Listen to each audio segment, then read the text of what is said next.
Judge Andrew Cook presiding. Be seated, ladies and gentlemen.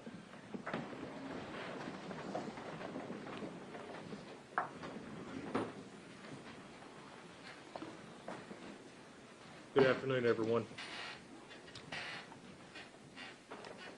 Before we get started, I'm going to go over just a couple of housekeeping matters. Appreciate the folks from our law enforcement who are here today providing security for the building. Appreciate each of you, and your efforts have not gone unnoticed. I want to say that first and foremost. Second off, I want to just make aware that we are set for today for preliminary hearing in the matter of Mr. Austin Robert Drummond on the on the 5 counts that he has before the court, the 5 cases with 2 counts each. I want to take this time just to go over with everyone. We're going to have some statements and some evidence that may be entered today that may be difficult to hear, may be upsetting to hear. If at any time you feel that you cannot sit and listen to the proceedings, I would ask that you step outside. If anyone does have to step outside, that's fine. I don't mind that. If a disruption is made, then you will be removed from the courtroom. And if further disruptions are made, the court has the right to hold you in contempt of court, or the sheriff's office has the right to issue charges for disorderly conduct. I don't want to see that happen, and I don't think that we're going to have that happen. But I just have to give everybody that notice prior to this hearing starting. Mr. Goodman, good afternoon, sir. Good afternoon. General Hayes, good afternoon. Mr. Huffman, Mr. Mason, good afternoon. Mr. Drummond, good afternoon, sir. What are we proceeding on first? Because I know there is a motion before the court, and also we have a preliminary hearing. So how do we want to take that up? We'll just do the preliminary hearing first. Okay. Does the state have its list of who it intends to call today during the preliminary? Yes, Your Honor. Okay. The state intends to call Officer Hussy, Deputy Hunter Brady, Special Agent Justin Tubbs, Special Agent Scott Lawson, and Brandon Wheeler, Officer Wheeler. Okay. Anyone else, General? No, Your Honor, I think that's it. Okay. Is anyone from the defense going to be called for as a witness? No, Your Honor, we will call them. Okay. Folks, if your name has been called, and I don't know all of you who they just called out, I know some of them, but for those of you whose name was just called, you will have to step outside the courtroom while the others are testifying. Rule 615 of the Tennessee Rules of Evidence says that witnesses must be sequestered for that purpose. You cannot discuss the case with one another prior to your testimony. Who's the first witness for the state going to be? It'll be Officer Hussy. Okay, Officer Hussy. Everyone else who was called as a witness would step out at this time, and when we are ready for your testimony, we will have a deputy come outside to retrieve you at that time. Yeah, our Special Agent Tubbs is on the designated party. Yes. The court will take note that Special Agent Tubbs is the prosecuting witness designated by the state of Tennessee. Mr. Huffman and General, I know y'all's normally my routine is in preliminaries. I'm happy to hear from either party on any opening, but if everybody wants to just proceed to direct examination, I'm fine either way. I just wanted to kind of get the lay of the land from y'all. Yes, the state will waive the opening remarks. Wait for them, yes. We'll proceed then to direct examination. I do want to make sure I have officially put this on the record. We are here in the matter. I should have done that first. I apologize. We are here in the matter of State of Tennessee versus Austin Robert Drummond in cases number 25 CR 48067, 48068, 48069, and 48071. The 25 CR being those documents. Your first witness, General. Your state of Tennessee calls Officer Hussy. Officer Hussy.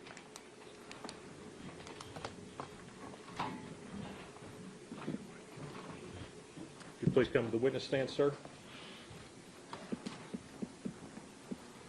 If you would, Ms. Jessica is going to place you under oath at this time. Raise your right hand. You solemnly swear affirm testimony you're about to give is the truth, so help you God. Thank you, sir.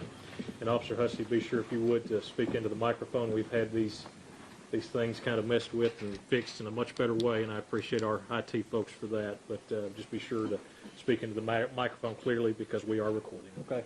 Thank you. All right. Would you state your name, please? Corey Hussy. And where do you work? I'm a park ranger with Tennessee State Park. Hold on. Give me 1 second. I want to make sure that that didn't totally kill us here. It didn't? Okay. Sorry about that. Sorry, guys. All right. Would you tell me again who you work for? I'm a park ranger for Tennessee State Park. Okay. And how long have you had that position? I took this position June 28th, June 28th. 2025. I'm sorry. 2025. Okay, June 28th, 2025. Do you recall if you were working on the day of July 29th of 2025? Yes, I was. Okay. And as a part of your job, do you routinely patrol state parks and specifically around the Reelfoot Lake area? Yes. Okay.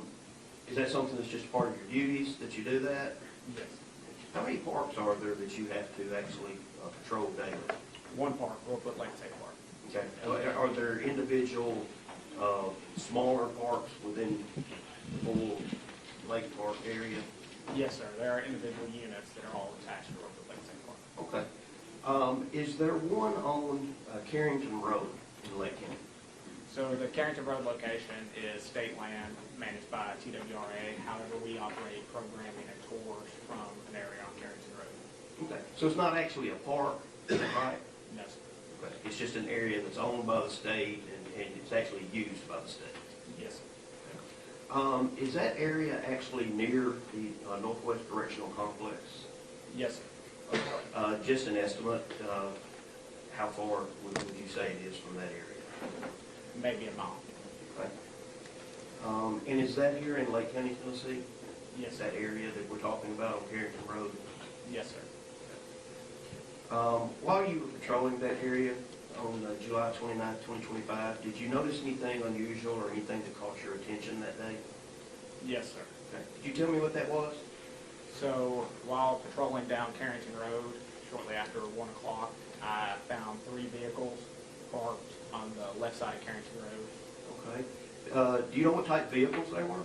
One was a black Dodge Charger, one was a Chevrolet Traverse, and the other was a Nissan Rogue.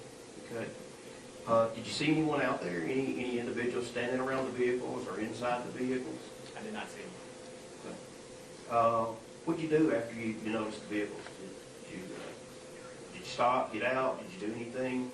I proceeded past the vehicles when I was making entry down Carrington Road. Then I turned around and proceeded back out from that location.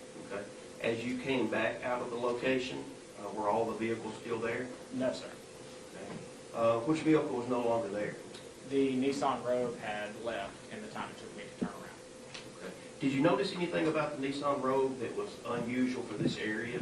It had a California tag. I want to hand you this photograph. If you would look at that photograph. Do you recognize either one of those 2 vehicles in that photograph?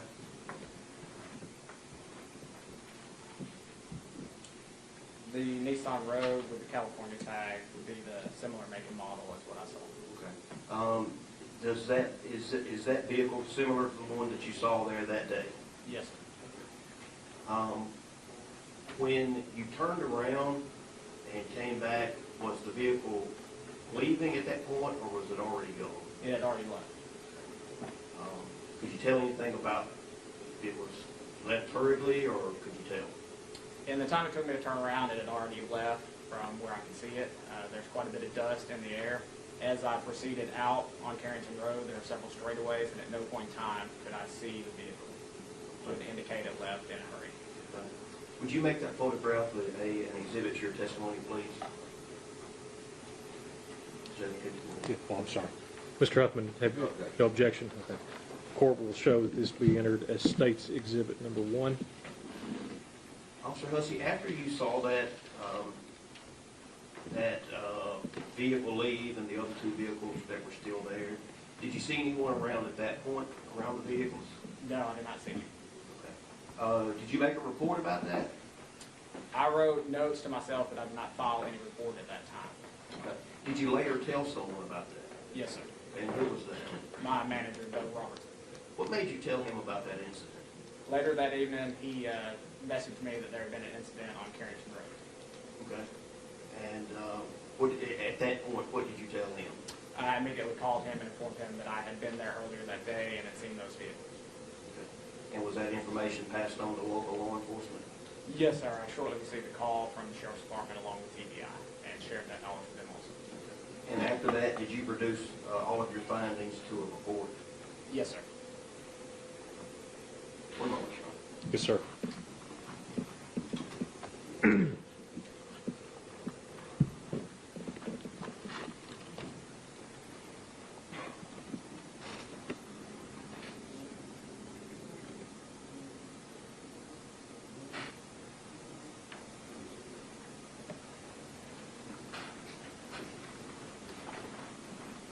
You stated that when you first saw the vehicles on Carrington Road, that you drove past them and then turned around.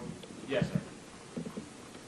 How long did it take you to go down to the area that you were turning around and then get back to where the vehicles were? Only a few minutes, less than 5 minutes, probably 2 to 3 minutes. 2 to 3 minutes. Okay. Did you notice anything about the vehicles? Were any of the doors open or anything like that? When I was coming past the vehicles the first time, the black Dodge Charger's trunk was open. What about when you came back? The trunk had been closed at that time. So you pass 3 vehicles, the trunk is up. Within 2 to 3 minutes, you come back, the trunk is closed, and the Nissan Rogue is gone. Yes, sir. And when you get back to the road, you see no signs. Yes, sir. All right, you're on past the witness. Yes, sir. Mr. Huffman? Briefly, Judge. Yes, sir. Officer Hussy, were you able to see any individuals on scene? You said you drove past, did you notice any individuals? No, sir. Okay. So, when you drove back by, same thing? No individuals at that time. Yes. Yes, sir. Any redirect, General? No, Your Honor. Officer Hussey, we thank you for being here, sir. You're released from your subpoena. You can have a seat here, or you're free to go, whichever you'd like to do, sir. Thank you very much. Your next. State would call Deputy Hunter Brady. Yes, sir. Deputy Brady.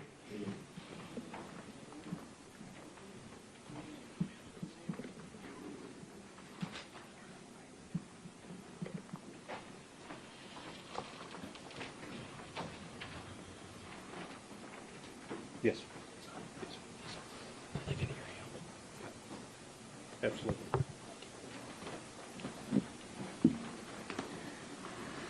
Deputy Brady, if you would, please raise your right hand. Do you solemnly swear affirm the testimony you're about to give is the truth, so help you God? Have a seat, sir.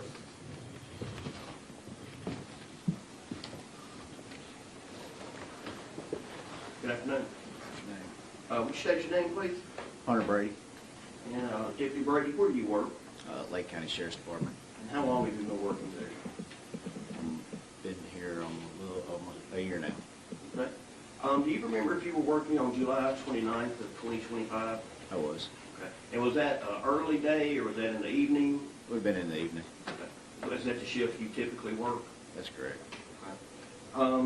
Had you received any information earlier in the day about a baby being abandoned in another county? I have not. Okay. Had you heard anything about that? Just on what I seen on social media. Okay. But you had seen that earlier that Yeah. day? Okay. Did you know at that time who the parents of the baby was that was dropped off or anything about that? No, I did not. Did you receive a call later in that evening that vehicles that may have belonged to the baby's family had been located? I did. And who did you get that call from? One of the family members of, I believe, one of the victims involved.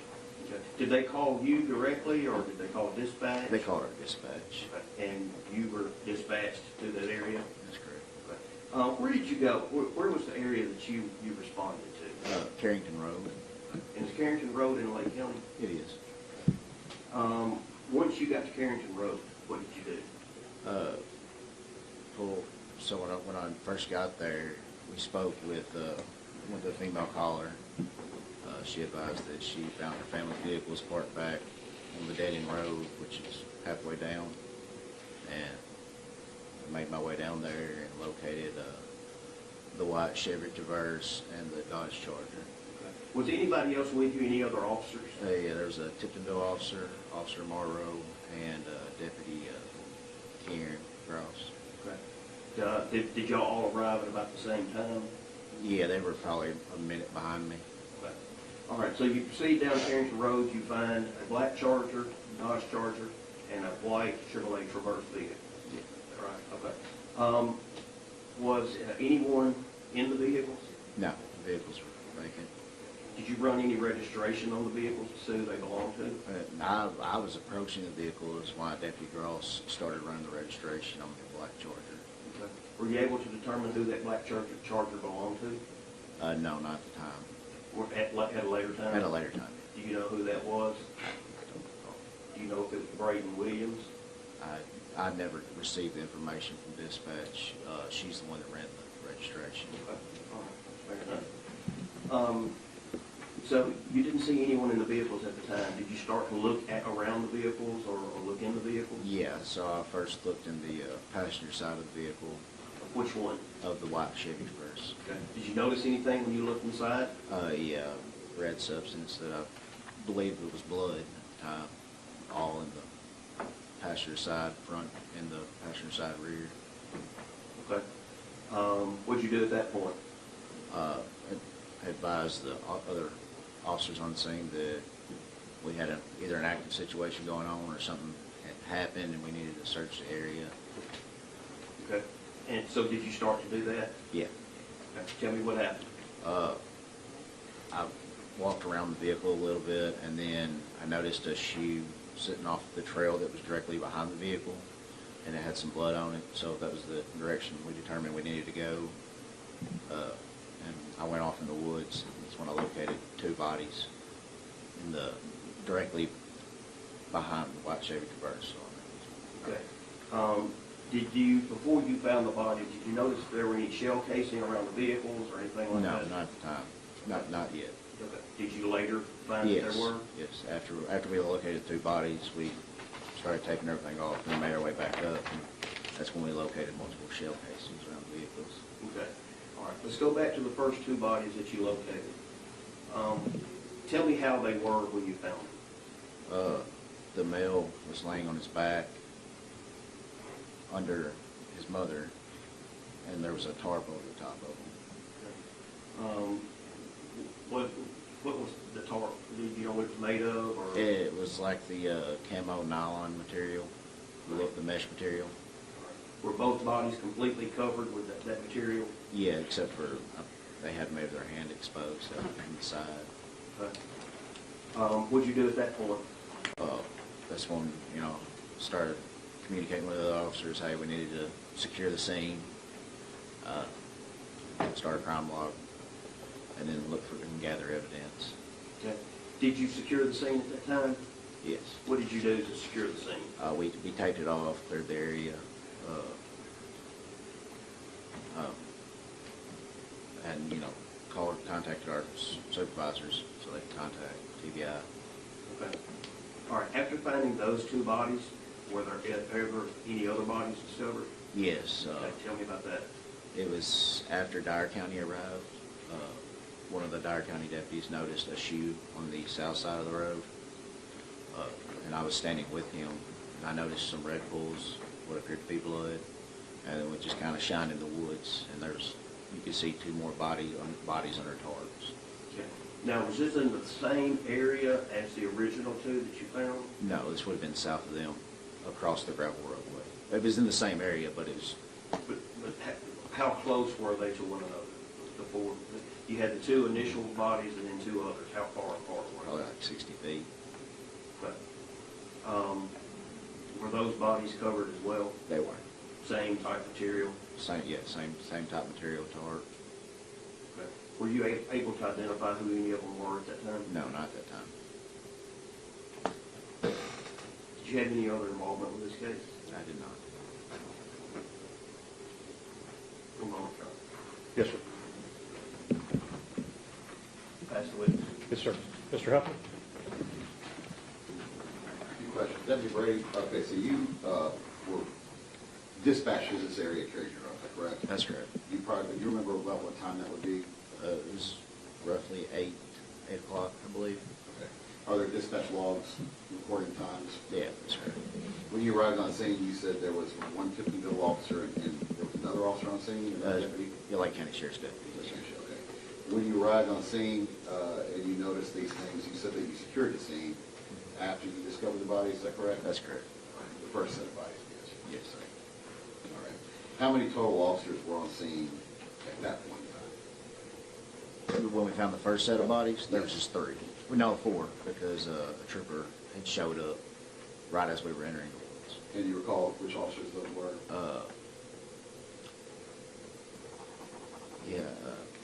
Hayden, Trooper Hayden.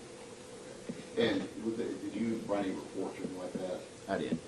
Would those names be located in that report as well? Yes. All right. You said when you were on scene, you secured the scene by taping it off?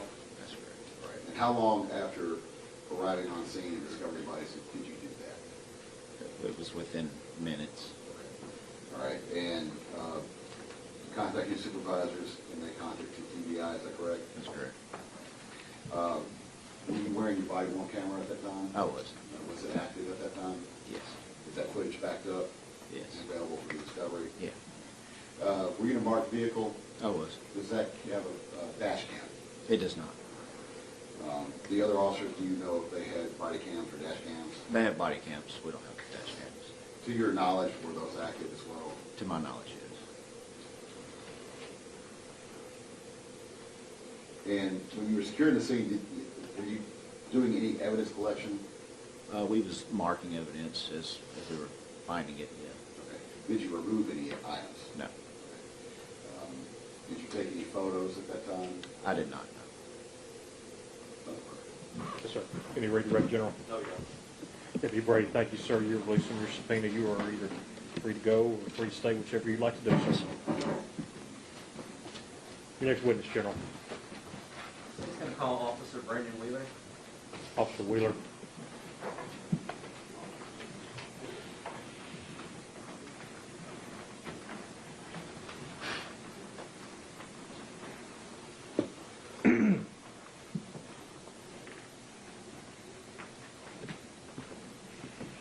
Officer Wheeler, please come up to the witness stand, sir.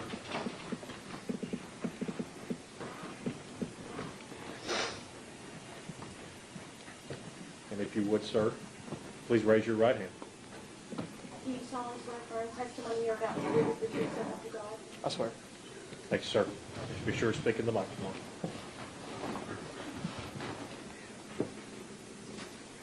Will you state your name? Detective Brandon Wheeler. And Detective Wheeler, where do you work? I work at the Dyersburg Police Department.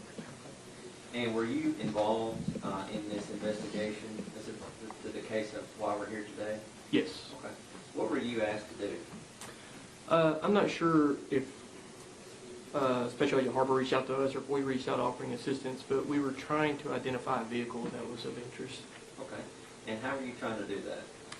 So we have 2 LPR systems. There's a Motorola LPR system and the flock camera system, and we were utilizing those to try to identify a Rogue, Nissan Rogue, What is an LPR? license plate reader. And was there anything in particular about the Nissan Rogue that you were looking for? Yeah, this one in question specifically had a California plate on it, which is not typical for our area. Okay. And the city of Dyersburg had these 2 license plate readers, right? There's more than 2, but there are several in the city. Those systems? Yes. Flock Yes. and Motorola? Yes, Okay. And do you have the ability to access those, right? I do. And can you access any other ones? We can access other cameras that other agencies have shared with us. Okay. And did you do that as part of this investigation? Yes. Who else did you access? I access, there's several thousand agencies that openly share their cameras with us, so we can search all of them all at once. Okay. And aside from Dyersburg, who else did you end up searching as it relates to this investigation? The Jackson cameras. Okay. I'm going to hand you up some photographs.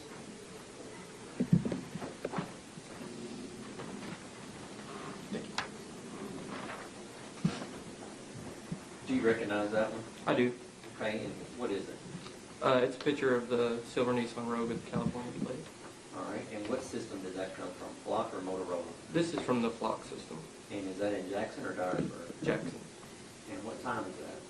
11:32 a.m. on the 29th of July. Okay. And do you make that an exhibit to your testimony today? Yes. No, we have to make that state's exhibit 2. No objection? No objection. See, that's, sorry, we'll mark this as State Exhibit 2, Ms. Jessica. Thank you.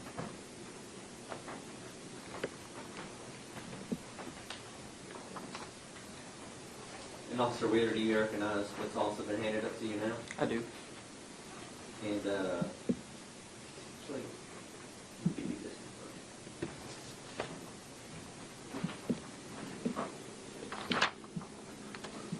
You recognize that one as well? I do. Okay, and what is it? It is a picture from the Motorola system in Dyersburg, capturing the vehicle going northbound on Highway 78.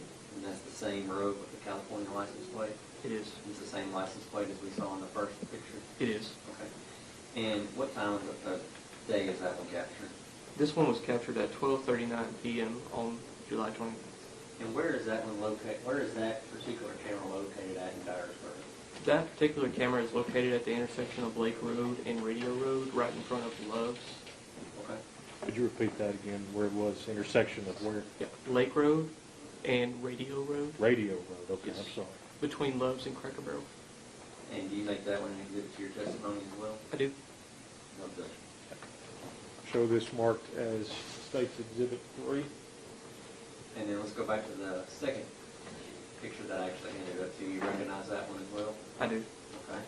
And is it from the same camera that you just identified as the last picture?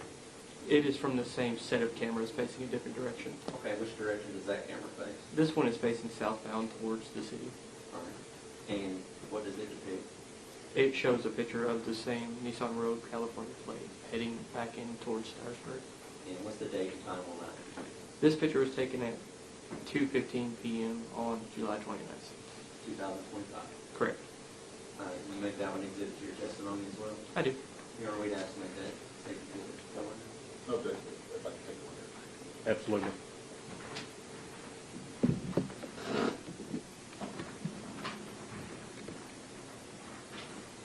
Show this marked as State's Exhibit number 4. One more photo then. Yes, sir.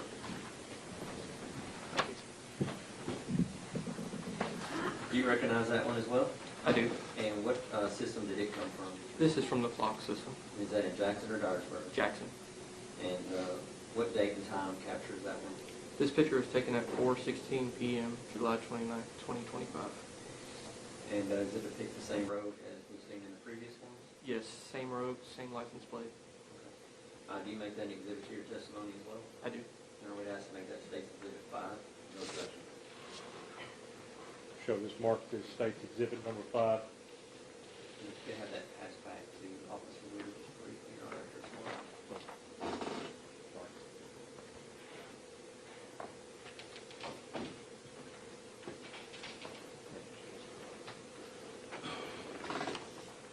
Officer Wheeler, on that last photo, was there anything of significance that you noticed?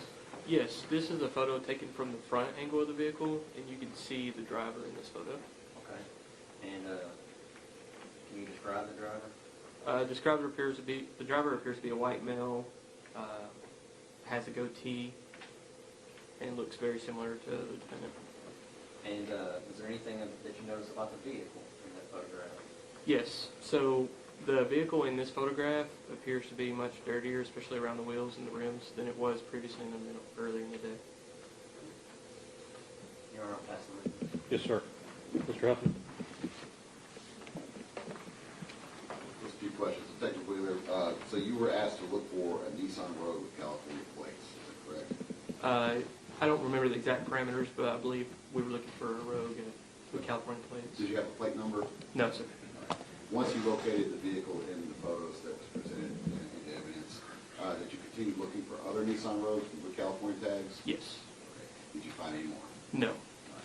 And the only photo, I believe was Exhibit 5, was the front view of the vehicles. There are other ones were from the rear, is that correct? I don't remember exactly, but I think they were all from the rear. Okay. And then the one on Exhibit 5, which is from the front. Yes. That's all. Any redirect, John? No, Your Honor. Detective Wheeler? Thank you, sir. We appreciate it. You're free to go, free to stay, whichever you choose to do, sir. Your next witness, General. Special Agent Scott Lawson. Agent Lawson.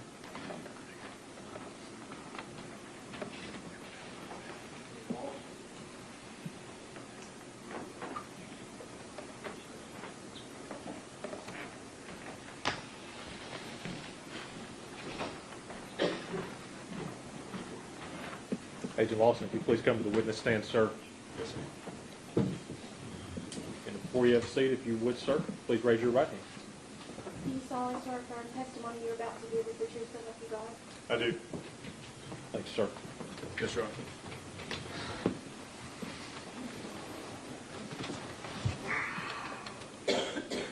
State your name. My name is Scott Lawson. And do you work for the Federal Bureau of Investigation? I do. Okay, what is your current assignment with the FBI? I'm a special agent on the Safe Streets Task Force. Okay. And were you involved in the investigation as to this homicide in Lake County? I was. What role did you play? Most of my experience is in the command post assisting with cell phone analysis from tolls, working with timelines and video review to assist in the exploitation of cell phone data. Okay. And have you received training on cell phone data? I have. What kind of training have you received? I'm a member of the FBI's child abduction team, and we get yearly training with our cellular analysis survey team. That's the experts at FBI headquarters with analyzing cell phone data, geolocation data. So when we deploy with the child rapid deployment team, we are consistently working in partnership with the CAS team to analyze cell phone data and kind of feed each other back and forth to further investigations. Okay. And is that what you did here? Yes, sir. Okay. What specific cell phone data did you look at? We started off our investigation by doing a deep analysis on the tolls of the victims' cellular telephones. When I say tolls, I'm speaking of the incoming and outgoing calls from the victims' phones to include records of incoming and outgoing text messages. Okay. And when you did that, did you notice anything in particular? Yes, we worked off a theory due to many of the victims arriving at the scene where they were murdered at various times, right? So they didn't all just appear there together. So we worked under the theory that someone must have organized a meeting or at least some type of reason to get the 4 victims to the crime scene.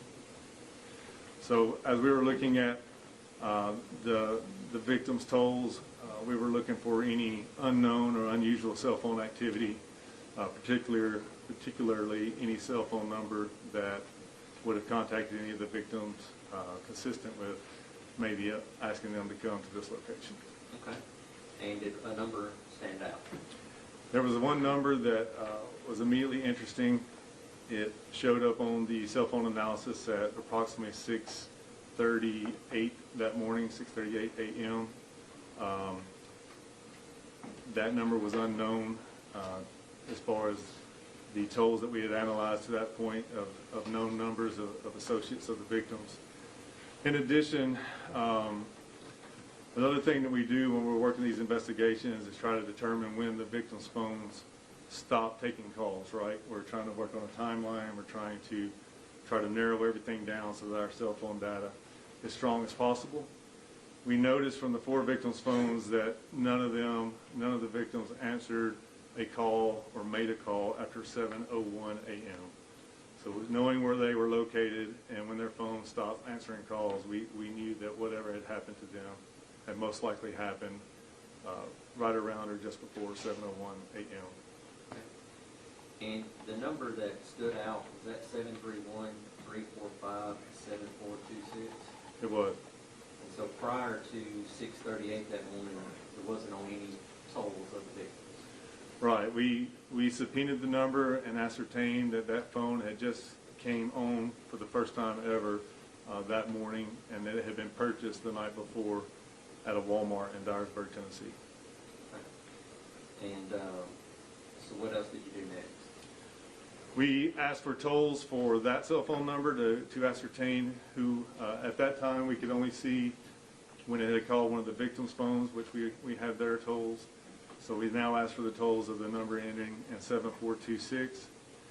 One of the first things we saw when those tolls came in is that at 7:01 was the last call with one of the victims, Adriana Williams, and at 7:25 it was calling persons associated with the rental of the Nissan Rogue car that was in question. So we knew pretty confidently that number was very interesting to us. We then asked for the cell phone company to provide geolocation records for the cell phone 731-345-7426, and immediately we ascertained that number had been at the crime scene and had started traveling south from the crime scene at approximately 7:24 a.m. As I mentioned earlier, my job is to combine the phone, the video reviews, and the timelines to make it tell a story, to help it assist in telling a story. We also had ascertained that Matt Wilson's vehicle was also going south from the crime scene, passing a camera at approximately 7:25 a.m., and the cell phone data put this newly identified cell phone number passing that same camera at a time consistent with Matt Wilson's truck going southbound. And Mr. Wilson's truck is a late 80s F-150. That's correct. Can I ask one thing? I'm sorry. When you say it passes the camera, are you referring to the camera that, where was that camera? I should have been more specific. Yes, sir. So I apologize. No, absolutely. There was a fire station on Highway 78 just north of the main intersection here, headed towards the crime scene, and that was the video that caught the F-150 traveling southbound at 7:25 a.m. There had been some conversation was talking about, so Yes, sir. apologize for interrupting you, Agent. Yes, sir. All right, Agent Lawson, you had mentioned that 7426 called a number associated with a rental. Can you explain that? Yes, due to some good work performed previously, there was a Nissan Rogue that had been identified that had been rented in Jackson, Tennessee the day before and picked up on the morning of the homicide. This vehicle was captured on license plate readers going northbound towards the crime scene and then going southbound away from the crime scene at a time later in the afternoon. In addition, there was some identification of the vehicle from a park ranger being seen at the location. The investigative team followed up with the rental agreement and with Enterprise Rental Car to learn about the who had rented this vehicle, and identified a Michelle Ovelis, I may not pronounce the last name correctly, Ovelis, as being the renter. As that investigation continued, she had identified that the vehicle had been given to Austin Drummond and rented on Austin Drummond's behalf. Okay. And did she have any connection to the defendant, Mr. Drummond? Her boyfriend, Giovanni Thomas, was closely associated with Austin, and she was also closely associated with an individual named Tanaka Brown. Our phone toll analysis identified that at 7:25, as that number 731-345-7426 was leaving the crime scene, it was jumping on a three-way conference call with Tanaka Brown and Giovanni Thomas. Okay. And then what happened next? So, obviously at this point we were extremely interested in just learning everything we can about the user of this telephone number. We learned that upon departing the crime scene, it traveled to an area in Dyersburg commonly known as Bikini Bottoms. Bikini Bottoms used to be like an off-road recreation vehicle area for ATVs and such. When the phone arrived, and a point of interest, as this phone is traveling south towards Bikini Bottom, one of the victim's phones is traveling in concert with that phone, so that was very interesting to us as well. Both of those phones got to the Bikini Bottom area, and the phone 731-345-7426 arrived at Bikini Bottom at approximately 7:44 a.m. and stayed in the area to approximately 9:04 a.m. Based on what we do with violent crime investigations and the knowledge base that we have, we theorize that something as far as getting rid of evidence or weapons or something had happened at that Bikini Bottom area. And in fact, did it? It did. There was, based on the phone data and the investigation in whole, search parties were organized to go to Bikini Bottom. On the day that these phone tolls were being worked, they initially found a Tennessee driver's license for Matthew Wilson. And the next day, we found Mr. Wilson's vehicle down a ravine there at Bikini Bottom. And that's the late 80s F-150 truck? Yes, sir. Did 7426 stay at Bikini Bottom? It stayed there till about 9:04 a.m., and then it began a southeastwardly travel towards Jackson, Tennessee. Okay. And did it eventually reach Jackson? It did.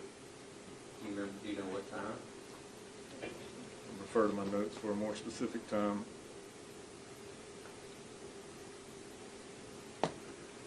We saw it arriving in the Jackson, Tennessee area at approximately 10:04 a.m. And where did the phone go while it was in Jackson? The phone first travels to an area consistent with the Clarion Hotel in Jackson, Tennessee. It then moves towards the Cherry Grove Apartments, and then eventually towards back up towards Dyersburg. Okay. Let's stay in Jackson for a minute. Was there any significance to the Clarion Hotel? Through the investigation, the Clarion was identified as a place where Austin Drummond resided regularly and potentially used as a place to organize criminal activity. And was his vehicle at the Clarion? The information from the investigation is that his personal vehicle, the Audi, was at the Clarion. Mr. Tanaka Brown, who picked him up at Bikini Bottom, drove him back to his vehicle at the Clarion, and then followed him to Cherry Grove to depart, to leave the Audi sedan. Okay. Was there any significance to the Cherry Grove Apartments? Cherry Grove Apartments is where Mr. Drummond's girlfriend, Caitlin Speed, resided.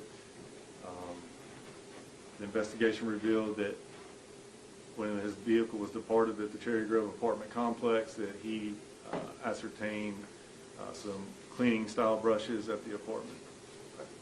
And then you said after that it starts moving back north towards Dyersburg? There's a little time with it still being in Jackson, but by 11:55 a.m., the phone began a northwestern travel towards Bells, Tennessee. And then it reaches Dyersburg?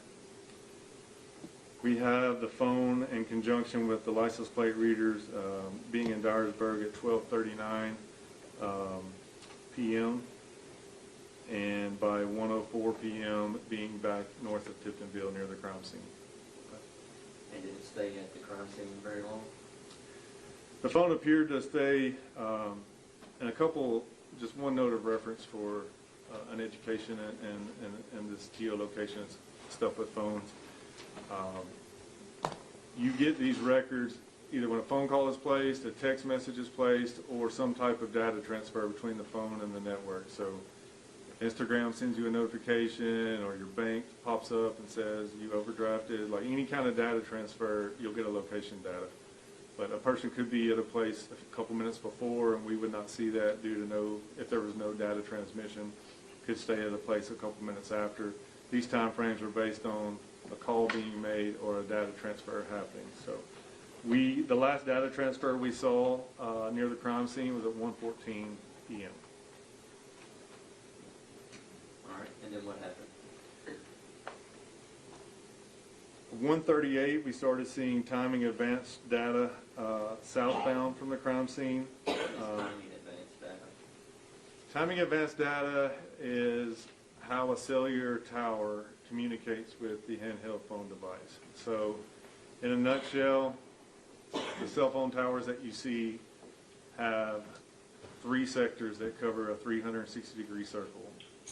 Each of these sectors cover approximately 120 degrees. When a phone is on the network, it's constantly sending some type of signal to the phone to determine how far away it is from that network. And the primary reason is a business sense from the phone company. They need to know which tower that phone should be using to have the strongest reception or the strongest data capability. So as that ping is going to that phone and coming back to that tower, if it's getting a little too far away or maybe a little closer to another tower, it'll tell it to start communicating with the stronger tower. So what we can do in law enforcement is we can ask to obtain that timing advanced data. And what that will do is say, when the phone was making that call or having that data transaction, what sector is it on, what 120 degree arc from the tower, and how long did it take that communication to go to the phone and back. So if you have 120 degrees and you're measuring the time from the tower to the phone and back, you're able to say that phone is somewhere in that arc that represents the amount of time from the tower and back. So at 138, you start seeing timing advanced data moving south from the crime scene? That's correct. Okay. And what happened next? Still tracking south towards Dyersburg through 2:14 p.m. Then we have another license plate reader hit in Dyersburg at 2:15 p.m.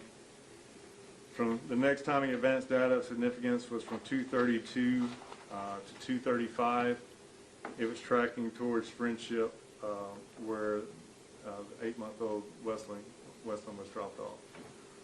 The phone hit a arc right over the house where the baby was dropped off at approximately 2:35 p.m. When you say the phone hit an arc, what does that mean? So when the phone made either a data transfer or a phone call or a text message at 2:35, the phone communicated with the tower in an amount of time consistent that it had to be in an arc that covered the area of the home where the baby was dropped off. Okay. So then what happened after that? Around 2:35 to 2:55, the phone starts slowly going back northbound towards Dyersburg. We learned through our investigation by 3:11 p.m. that a 911 call was coming in about the child being in the yard. From 2:57 to 3:23, the phone starts tracking towards Bells, Tennessee, southeast again, eventually towards Jackson. Okay. And does it eventually reach Jackson? It does. At 3:39 p.m., the telephone number was back in the Jackson, Tennessee area. Of great significance to the investigative team, at 4:22 p.m., I'll try to explain this. It's a little bit difficult, but I mentioned the arcs where a phone can be in. So if you've got a sector pointing this way and you have the arc, but if you're in a city and you got multiple towers close, sometimes you'll see the arc from this tower and then the other tower facing back at you, you'll see its arc. So if you ever have two arcs intercept, you can not only say the phone is in the arc, you can say it's exactly, you can say with great confidence that the phone is where the two arcs intercept. You almost have to see that, but where the two arcs from two towers intersected from 4:22 p.m. to 6:06 p.m. was right over Austin Drummond's parents' home. And then did he leave his parents' home? Approximately 6:34, we saw the phone being in an area consistent with the Clarion Hotel again. And then at 8:44 p.m., we saw the phone being in an area consistent with being back at Cherry Grove Apartments at Caitlin Speed's residence. And then of note, the phone went off the network. Well, let me mention this. Of note, Lake County receives a 911 call at 8:17 p.m., kind of alerting the family and the public to what's going on. The phone went off the network for the last time ever at 8:44 p.m. So the phone was just turned on for that day and then was never used again after 8:44 p.m. Thank you, Agent Lawson. I'll pass it. Yes. Mr. Huffman. Thank you, Lawson. Yes, sir. So your role in this case was limited, essentially limited to the cell phone data analysis, correct? The cell phone analysis and just assisting with interpretation in the command post of the timeline, the video, and the phone data. Okay. All right, now, I actually understand what you're talking about with the triangulation regarding those things. The only way, so when you have cell phone data, my understanding is, and I believe also from your testimony, there are 120-degree arcs. You typically, cell towers have 3 areas encompassing 360 degrees, is that correct? That is correct. Right. Now, in order to determine the position of the cell phone, you can tell which sector it's in, correct? Absolutely, yes, sir. And unless you have the timing advance data, you do not have a distance from the tower, correct? Right, that requires the timing advance data. Right. So if you do not have the timing advance data, you just know it's somewhere in that sector. Yes, And that could be large area, square miles, correct? yes, sir. Right. How many of these locations did you have timing advance data? For instance, you said there's one where the timing advance data gave you the triangulation directly over Austin from his parents' house. Yes, All right. A couple times you testified that you had the cell phone at the crime scene. yes. Was that given with the timing advance data, or was that just in the general area with the sector? That was with timing advance data, but it would be with one arc, so it could be in a great length of area in an arc, but the arc was over the crime scene. Okay, so you did have a sector and an arc. Yes. Okay. That was my question. Did you ever determine who purchased that cell phone? You said it was purchased in Walmart in Dyersburg. Is there any evidence of who purchased that phone? We believe that 2 of the victims purchased the phone the night before. Do you have any evidence that Austin Drummond purchased that phone? Not him personally, no, sir.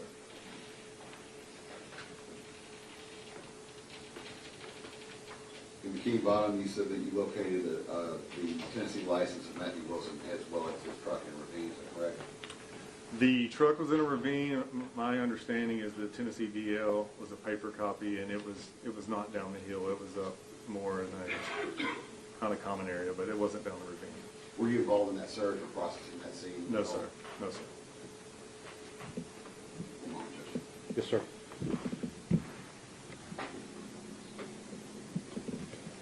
No further question. Any redirect, General? No, Your Honor. Okay. Agent Lawson, thank you very much, sir. Yes, sir. Thank you. Your next witness, General. Special Agent Justin Tubbs. Agent Tubbs, if you would please come to the witness stand, sir.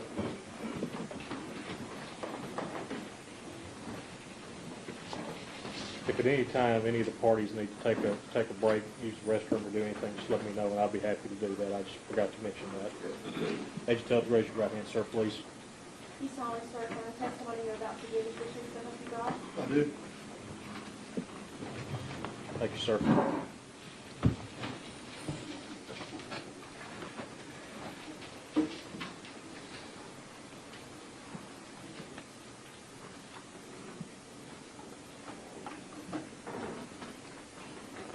Would you state your name, please? Justin Tubbs, And Special Agent Tubbs, where do you work, sir? with the Tennessee Bureau of Investigation. And how long have you worked there? I've been there since 2018. And do you recall, were you on call or were you called on the evening of July 29th, 2025? I was called, yes. Do you know what the purpose of that call was? Lake County Sheriff's Department had been called to an area out by the prison where 2 vehicles I had received emails about the child that was missing that morning or that afternoon From Dyer County? from Dyer County, and the parents of the child plus the grandmother and the uncle of the child. So whenever I was called, I was told their vehicles and the deceased victims had been found out at the end of Carrington Road. Okay. Did you go to that scene? I did. Once you got to that scene, what did you see? There were members of not only the Dyer County Sheriff's Department, Lake County Sheriff's Department, Tennessee Wildlife Resource Agency, because it was on their land. But there was also some special agents from the TBI who had also been called to come out and assist me. Once we got out there, I saw the black Charger that was known to be driven by Brady Williams, 15-year-old child. and a white Traverse that was known to be driven by Courtney Rose. Was anyone inside the vehicles? They were not. Okay. What'd you do after locating those vehicles? We had Deputy Hunter Brady walk us around the scene as to what he had discovered whenever he first came upon the scene. And he showed us inside of the white Traverse, there was a red, brownish stain substances that are consistent with what I know to be blood. And then he showed us... Let me ask you this. Do you know who that white Traverse belonged to? It was known to be driven by Courtney Rose. Go ahead, I'm sorry. And if you drive down Carrington Road, to the left where it kind of comes to a dead end, it's almost like a parking lot where these vehicles were parked. Behind that is whenever you start walking into the woods, same as what the deputy before was talking about. If you cross the road, you have wooded area in front of you. So the deputy took us to the back of the parking lot and showed us where Brady Williams and Miss Courtney Rose were laying. They were covered with what looked like to be camouflage burlap, which is commonly used with hunting that I know of. And then he walked us in front of the parking lot across the road where the bodies of Adriana Williams and Matthew Wilson were at, and they were also covered with the same type of burlap. Okay. Were you able to, were they all four deceased? They were. That you arrived? Yes, sir. Were you able to determine the cause of death at that time? Or They- what, not a medical cause, but what appeared to be? The injuries were consistent with gunshot wounds that all four victims had. Were you able to determine how many gunshot wounds there were? Not at the time. Were you able to at a later time? Yes, whenever the medical examiner out of Nashville called me with preliminary findings, he informed me of how many wounds and type of wounds that each victim had. What type of wounds did Courtney Rose have? She had been shot in the head. How many times? At least once that I remember. Okay. What about Brady Williams? He had been shot in the back of the head. What about Adriana Williams? She had also been shot in the head. And what about Matthew Wilson? Mr. Wilson had been shot in multiple places in his body for I gotta get out of here. I gotta get out of here. Please. Please. Please help me. Please.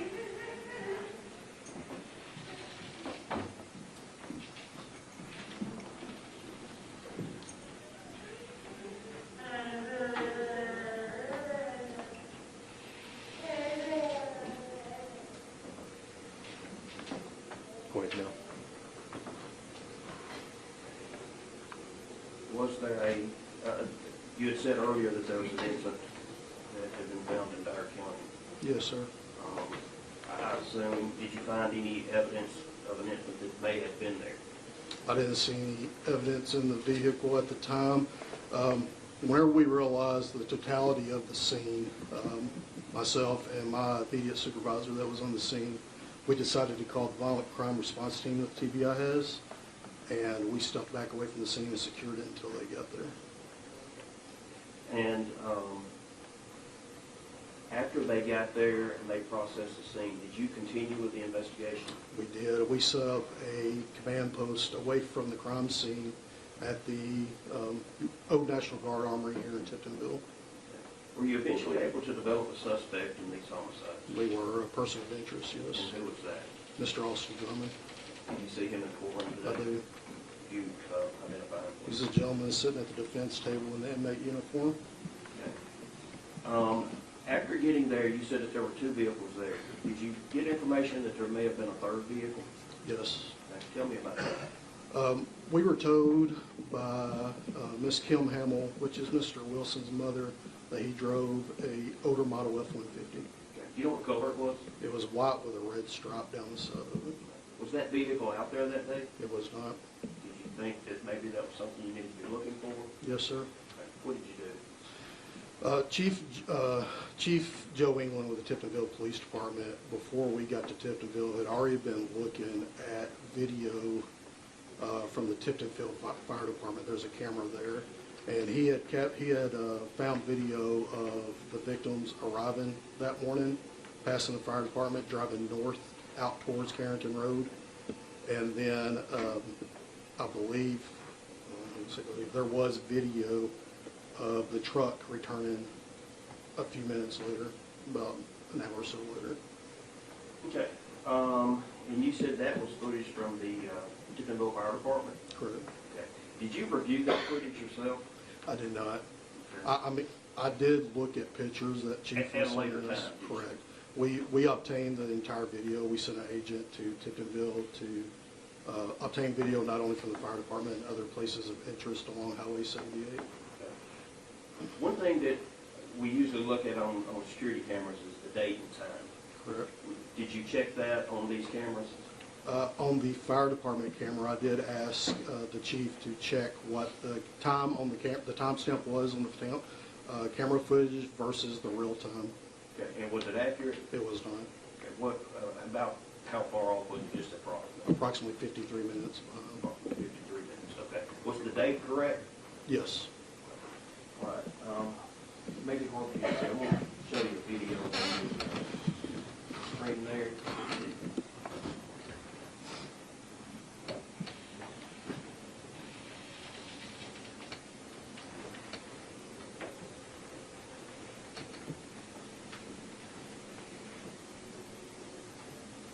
And I'm just going to go ahead and move over to the point that we're interested in.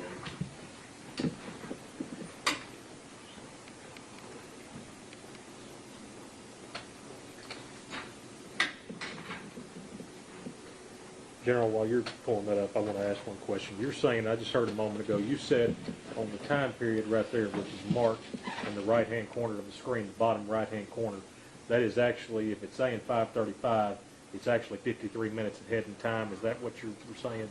So if it's 5:35, it's going to be 53 minutes. So the time that's on there is 53 minutes slow. Okay, so it should be 6:28 or 6 somewhere around 6. Okay. Yes, sir. I just wanted to make sure of that. Thank you.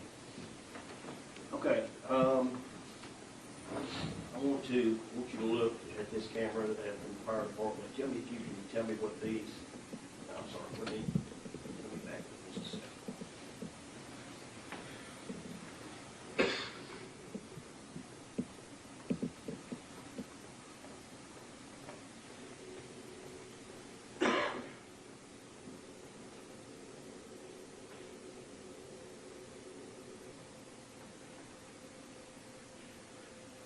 You recognize that white vehicle? It appears to be the white Traverse of Miss Courtney Rose. And what direction is that vehicle traveling? It is traveling north. And what, in relation to the fire department, where is the crime scene? If you're looking at the road, the direction that the car is traveling is the direction of Carrington Road. Okay. So that car will be traveling in the direction of the crime scene? Correct. Okay.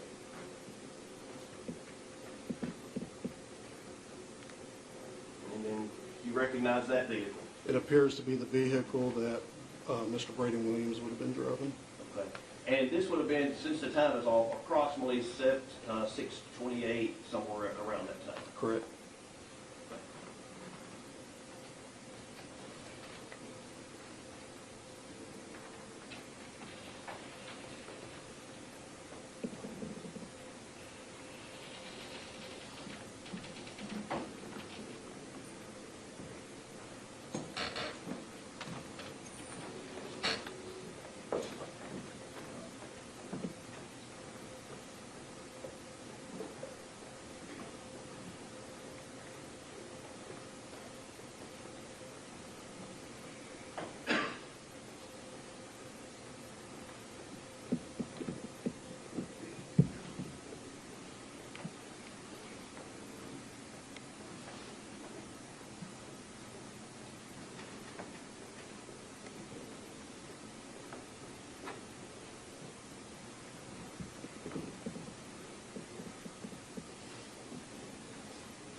Once again, this is Tiffinville Fire Department camera. Is that right?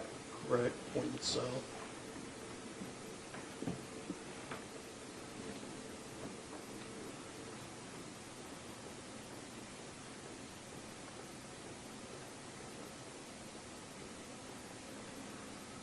You recognize that vehicle? I do. That is the vehicle that appears to be driven by Mr. Matthew Wilson. And is that the vehicle that was not at the scene that you were looking for? It was not at the scene. Okay.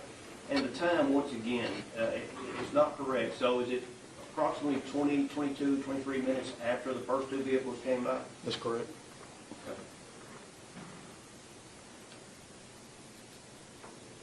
Okay. And then did you later find a video from the fire department as well of one of the vehicles or any of the vehicles leaving the scene? We did. Was there a video of all three vehicles leaving? No, sir. How many vehicles were actually leaving the scene? It was a video. On this video, it only captured the truck of Mr. Matthew Wilson. Was it Mr. Matthew Wilson in the truck, or was it just his truck? It was just his truck, from what I can tell. I couldn't see. I can't ascertain who was in the vehicle.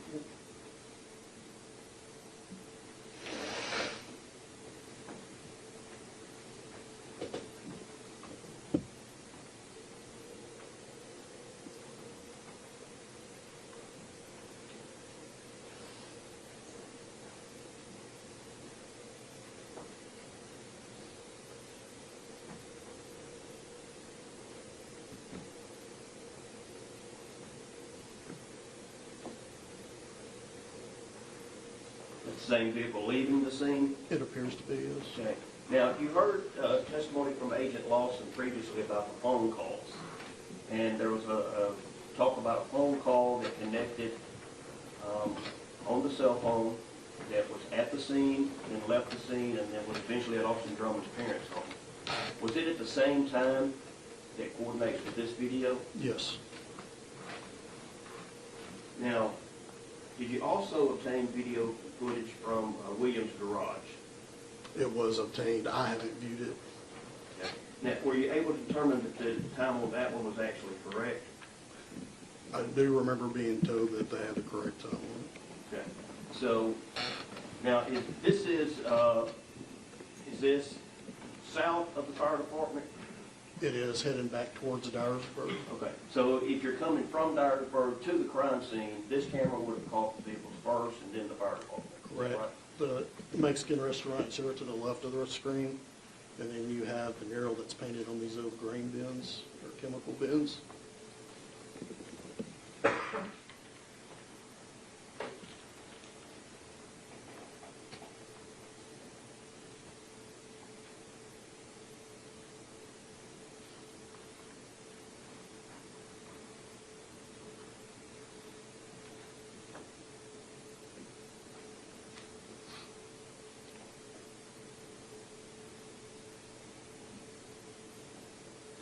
Okay.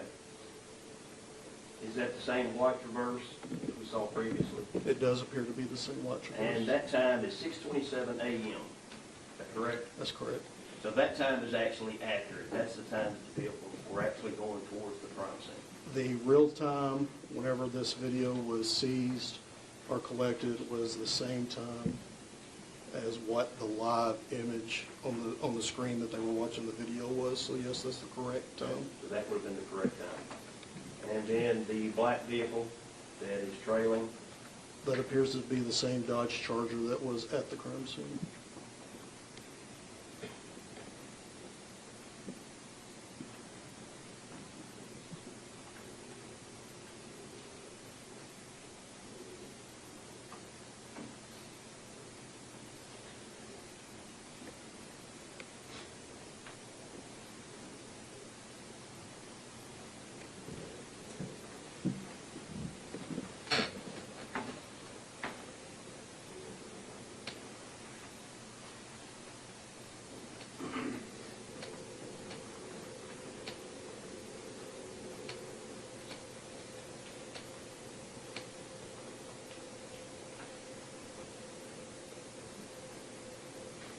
except the red and white truck once again.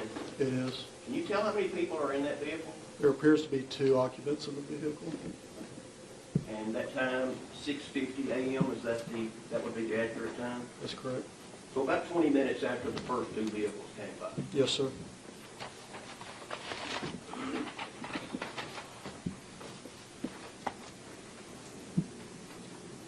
going to show you one other.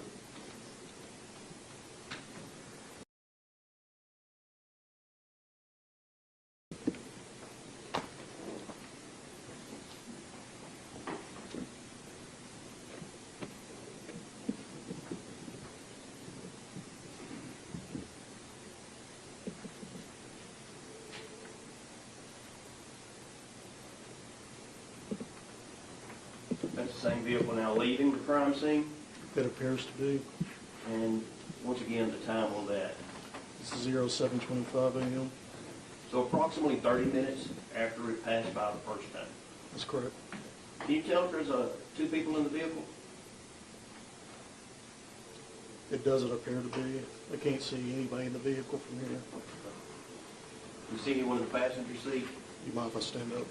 No, go ahead. I don't mind. Go ahead. You not? Did you know how far it is from the Mexican restaurant there to the crime scene if you were driving? Just a few minutes. I'm not sure on the mileage. Maybe 2-3 miles, Maybe 10 minutes? maybe. So we've got about a 30-minute gap there from the time that the vehicle passes here, gets to the crime scene, and then comes back to that point. That's correct.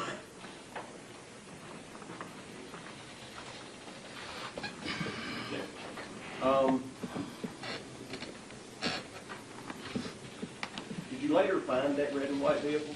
We did. Where was it found? It was found in the Bikini Bottoms area.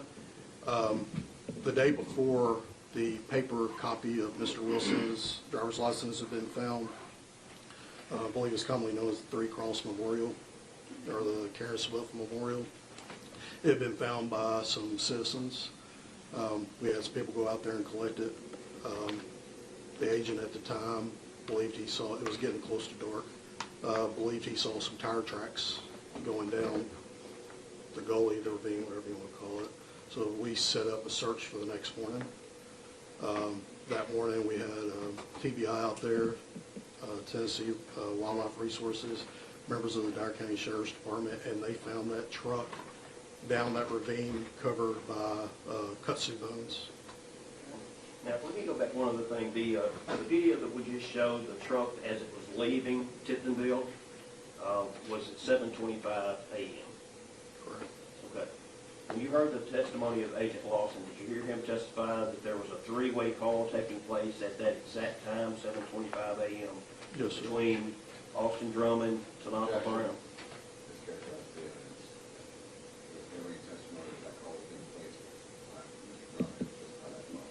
Okay, let me rephrase that. I'll sustain that. That there was a call from that phone that is of interest to Tanaka Brown and Giovanni Thomas. Correct. The phone that had been at the crime scene that was activated that morning that we later found out was bought by the victims the night before. There was a call to Mr. Gio Thomas and Mr. Tanaka Brown. Okay. And at that exact time that it was passing that Mexican restaurant, 7:25 a.m., the call was being made. Approximately correct, the exact time, yes, sir. All right, so now let me go back to the vehicle that was found. Did you receive any information about how the vehicle got there? Got to Bikini Bottoms? Correct. We interviewed Miss Michelle Ovelis a couple of times, and she ended up telling us that she was told by Tanaka Brown that he had met Mr. Drummond with the baby out in that area and given him a ride back to Jackson. Okay. Did you talk to Tanaka Brown about that? We did. Did he admit any of those things? He did. Okay. Did he make any statements about assisting to push the vehicle?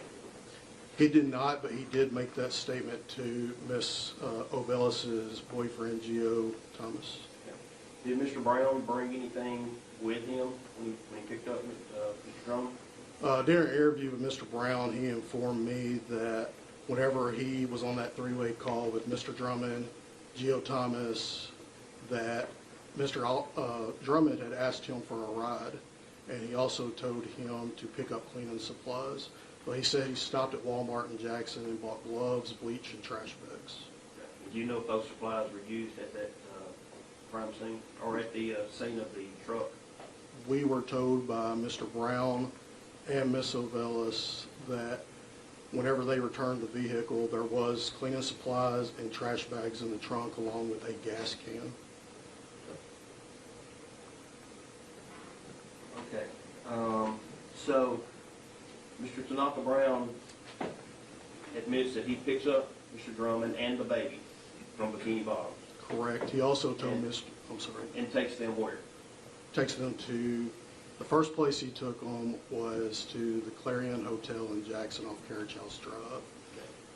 That's where Mr. Drummond's Audi vehicle was parked. Mr. Drummond got the vehicle. Mr. Brown and him went to Cherry Grove Apartments where they dropped the Audi off. They continued on from there with the child in the car to the apartment of Geo Thomas and Michelle Ovellis to retrieve the rental car. Okay. And the rental car, what type of rental car was it? It was a Nissan Rogue. Do you remember the color? It was a silver or light gray. And what type of license plate did it have? It did have California tags on it. And had you received information previously from a wildlife officer that may have seen that vehicle? He is a state park ranger, Mr. Corey Hussy. He had seen a Nissan SUV along with the two victims' vehicles out on Carrington Road earlier that afternoon. And the distinguishing feature on that Nissan vehicle was it had California tags. Okay. And you actually were able to determine that it was a rental vehicle? Correct. Whenever we ran the information on that license plate, we found that it was a rental for Enterprise Rental Car, and it had been picked up at the Enterprise location over in Jackson by the Bowling Alley. Okay. And do you know who rented that vehicle, who picked it up? Michelle Vellis had reserved that vehicle on the night of the July 28th. And you said that you had talked with Ms. Ovellis? We had. Why did she rent that car?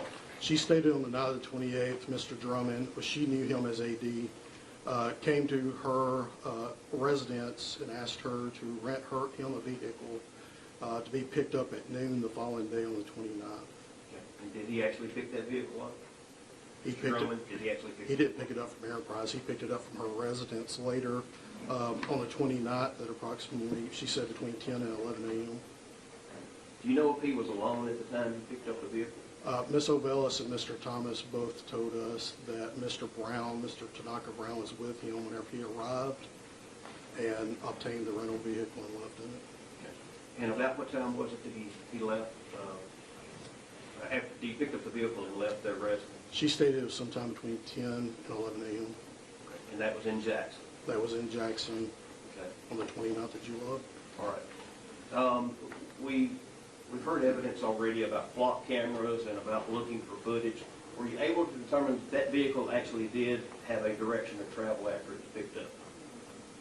Correct. We had it on camera sometime after 11 o'clock, or we did find that it was on camera sometime after 11 o'clock leaving Jackson. Okay. Which direction did it go? It was headed north. Okay. And once again, is the crime scene north of Jackson? It is. Okay. Did it eventually make its way to Dyersburg and then back to Lake County? It did. It was recorded at the intersection over by Love's at Cracker Barrel in Dyersburg, Okay. heading towards Lake County, north towards Lake County. And was the picture clear enough to see if it was clean, dirty, anything about it? It was. It appeared to be a cleaner car. Okay. Was it later seen coming back into Dyersburg? It was. And was there a difference in the car as far as the cleanliness of the car? I do not recall if it was the camera there in Dyersburg or if it was a camera in Jackson, but it did appear to be dusty from the midline of the doors, including the tires and rims. Okay. The road out on Carrington Road, is it a paved road out to the area of the crime scene? From what I recall, when you first turn onto the road, it's semi-paved and turns into a gravel road. Okay. And the area where the crime scene actually is, where the cars and the bodies were, was a gravel parking lot. Okay. Do you have to drive a good distance on that gravel portion of the drive? You do.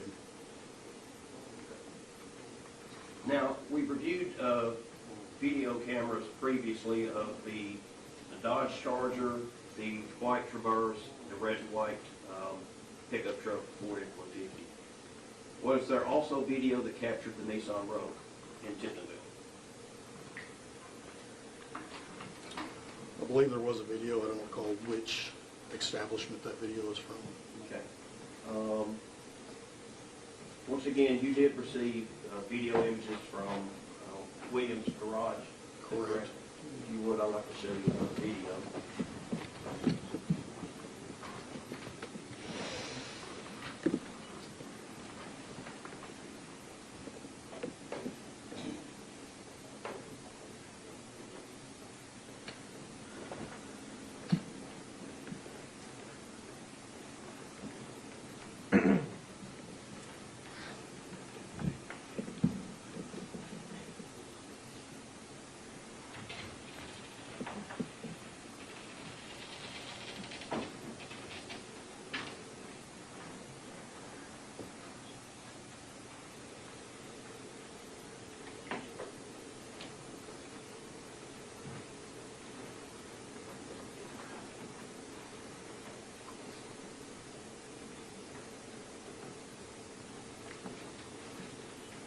Does that appear to be the Nissan Rogue that had been rented? Yes, it's a light silver, maybe a gray Rogue, and it looks to have a license plate on the front of it, unlike what Tennessee requires. And that was going to be my next question. Does California require a license plate on the front and back? They normally do, yes. Okay. And did this vehicle have a California plate on the front and back? Other images that I've seen of it did have a California plate on the front and the back, yes. Just as this appears to have? Correct. And that time, once again, is 1:08:52? That's correct. So this is probably maybe, what, an hour and a half from the time the vehicle was picked up in Jackson? It was picked up somewhere after 11. It was leaving Jackson probably approximately 11:30 from what I recall. It'd probably be about an hour and a half or so, a little bit more than an hour and a half. More than an hour and a half from the time it left Jackson. Yeah. Okay. All right. And I'm going to show you one other video. And once again, notice that time, 13:08. Do you recall the time that the vehicle was seen by the park ranger? Whenever we first interviewed him, he believed that he saw it somewhere between 1 and 1:15. And that was 1:08. Is that correct? Correct.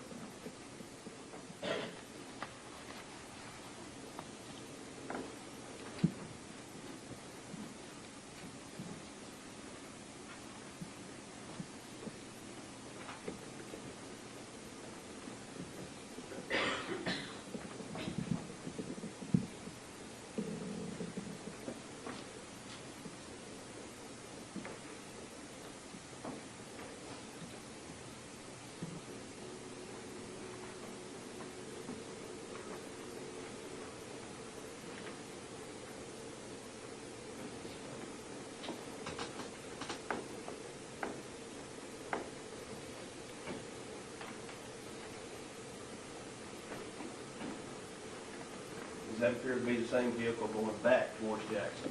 It does. So it was originally 1:08, it's now 1:33, so approximately 20 minutes or less from the time that it was seen previously. Is that right? Correct. So would that be just about enough time to go up there, turn around, and come right back? It would be.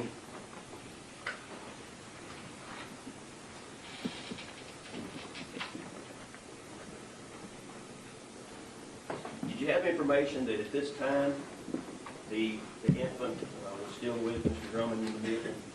Yes. Whenever Mr. Brown told us that he dropped whenever they arrived at the house of Ovelis, or the residence of Ovelis and Thomas, he stated that Mr. Drummond transferred not only the baby, but the cleaning supplies he had bought to the road and left the residence with it. So we had no other reason to think that the baby wasn't with him at this time, especially since it didn't get dropped off until after 3 p.m. in Dyer County. Okay. So that was 1:40 when he was going back towards Dyersburg, and then, what, approximately an hour and 20 minutes later when the 911 call comes in? The Dyer County 911 call, yes, sir. Okay. And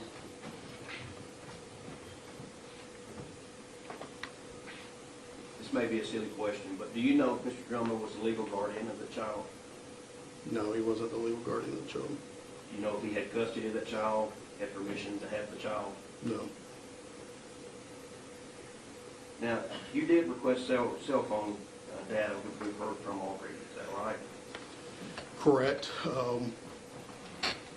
We had started working with our, as soon as before we even set up our command post, we started contacting our agent, Andy Valley, who also works with FBI agent Carla Rexing, who also analyzes phones and the type of data that Agent Light does.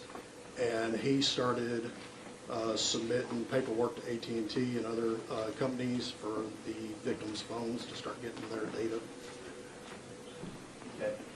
Were you able to determine where the phone came from? The phone in question that Agent Scott Yes. Lawson. Dyer County Sheriff's Department had, whenever they gathered the video from Walmart the night before on the 28th, they also got a receipt from Walmart showing that a purchase by the victims of the burlap, the camouflage burlap, or similar camouflage burlap that was at the crime scene, along with a cell phone. Sorry, General. Do you recognize that This is the receipt I've seen, correct? from the cell phone purchase? Right. And do you know who it was that purchased that cell phone? At the time, I was told it was one of the victims. I believe, or I do recall that I've been told that Mr. Braylon Williams was actually seen on camera purchasing the phone. Did you make that exhibit your testimony? I will. Without objection, Mr. Huffman. Shows us marked as State Exhibit 6.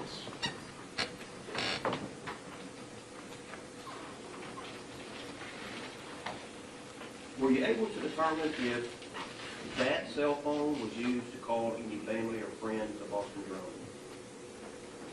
Yes, that cell phone was used to call Geo Thomas, who in turn put Mr. Brown on the phone on the three-way call that morning. Did you interview Mr. Geo Thomas? We did. Did he admit to you that he did have that three-way call and was part of the conversation about picking up Mr. Drummond? That's correct, he did. And that was to pick him up from Bikini Bottom? Right. Now, I've shown you videos. We've also had the cell phone data. Have you reviewed both of those prior to today? Have you looked at those, looked at that data? I have some of it, correct. Okay. Would it be accurate to say that the cell phone data, the timing on the cell phone data and the timing on the videos match? From the evidence I've seen that's been collected and presented during the investigation, yes, they did match.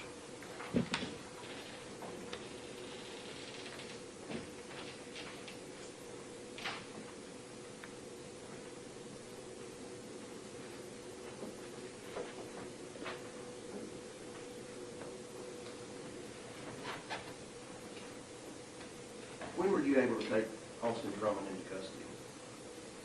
He was taken into custody on, it would have been that Tuesday after, I believe it was August 6, 2025. So a week later? Correct. After being taken into custody, are you aware of any statements that Mr. Austin Drummond has made while being incarcerated? I've been listening to his phone calls, correct? Did he give an interview with a reporter in Nashville? Yes, he did. And in that interview, did he admit that he was at the scene at the time of the murders? He did. Did he also admit that he had dropped the child off on the side of the road at Dyersburg? I don't recall that part. No. Are you aware of the fact that Austin Drummond has previous felony convictions? He does.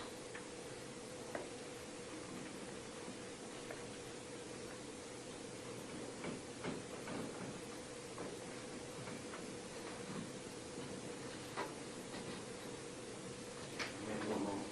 Yes, sir.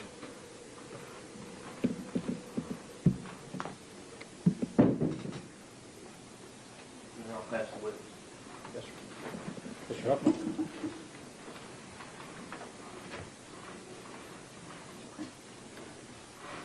Good afternoon, Agent Tubbs. A Yes, few sir. questions.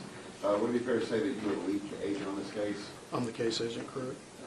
So you pretty much have seen most of the information as it comes in. For instance, the medical examiner's report. You have preliminary reports, is that right? I had a preliminary phone call. I haven't received a report yet. So that is still in process, correct? Correct. Now, you said you called the violent crime scene, I guess, investigative team, is that what's the name of that team? The violent crime response team is essentially our crime scene unit. Okay, and they were the ones who processed the scene? Correct.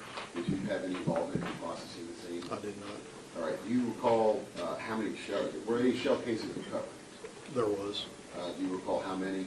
I did not. I was not told the number. Do you know what type of cases were recovered? So this is an area where people go out and target practice, from what I was told. I'm not from Lake County. There were a few different kinds of calibers out there. The violent crime response team leader, the Special Agent Forensic Scientist Julian Conyers, I had a conversation with him, and he said the majority of the cartridge casings that was around the White Rogue were 45 caliber.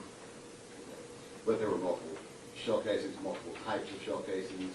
Multiple calibers of shell casings, correct. Cartridge casings. Now, did you process the scene at all yourself? I did not. We stepped back and called them.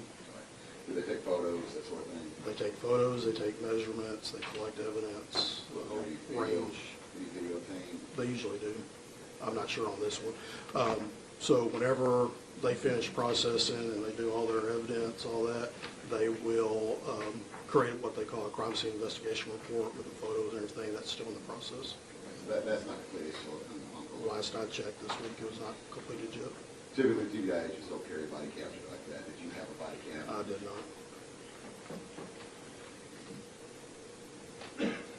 Regarding the video with time delta, how did you determine that it was 53 minutes slow? How did you determine that? Whenever I was talking with Chief England, I asked him what the time was on what he was looking at live on the video camera, because he went back to the fire department to see how far was behind, or if he could get any more video of any of the victims' vehicles, any other vehicles that might be suspicious. And I asked him to look at what the real time was on the live video versus what the like what was on his watch, and he found that it was 53 minutes behind. During the course of your investigation, were you able to gather any evidence as to why these victims were on the scene? During interviews, yes, we were told by family a possibility about why they were out on the scene. And what was that possibility? The introduction of contraband into the Northwest Correctional Facility. Were you able to obtain any evidence regarding that? Regarding them being part of it? Well, you said that the potential introduction of contraband in Northwest. Was there any contraband found on the scene? No, there wasn't any on the scene that I'm aware of. I have not been told by the violent crime response team what was in the car, but that has not come up in our discussions. Yes, sir.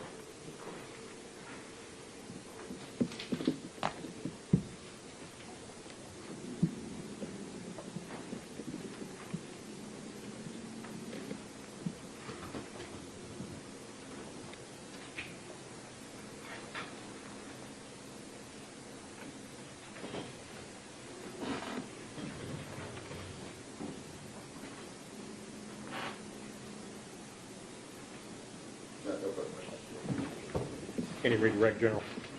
One thing that I failed to introduce the actual videos. I played those. Did you make that into your testimony? I would. No further questions. Agent Tubbs, you may have a seat before you Yes, go, sir. whichever you choose to do. Thank you, sir. The next witness. The only other proof we have is we do have certified copies of the verification of death for each of them. We would ask to submit those. Without objection. Show the CD being entered with the video as States Exhibit 7, and then this being entered as States Exhibit 7. Or 8, I'm sorry. I apologize, number 8. That concludes the state's proof. It does, Your Honor. Mr. Hussy. Then we should be heard on argument. Yes.